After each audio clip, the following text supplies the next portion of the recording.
ভীষণ বিপদে পড়ছে কিন্তু ভারত।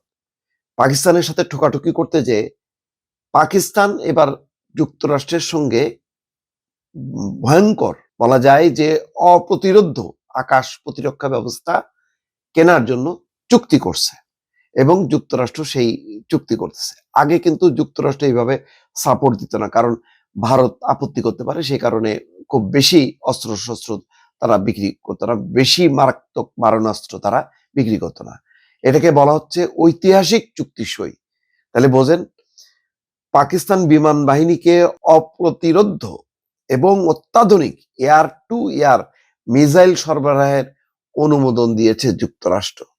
এখন AIM 120 সিরিজের ক্ষেপণাস্ত্রগুলো যুদ্ধ বিমান থেকে ছোড়া সম্ভব এবং এটি অনেক দূর পর্যন্ত পাইলটের সঙ্গে যোগাযোগ রাখতে সক্ষম। কি করবে এখন ভারত? ভারত দেখছেন এখন জাতিসংঘে কথায় কথায় পাকিস্তানের উপর ক্ষুব্ধ হচ্ছে, কিন্তু লাভ নেই। যুক্তরাষ্ট্রকে ম্যানেজ করতে হবে, নতুবা খবর আছে ভারতের।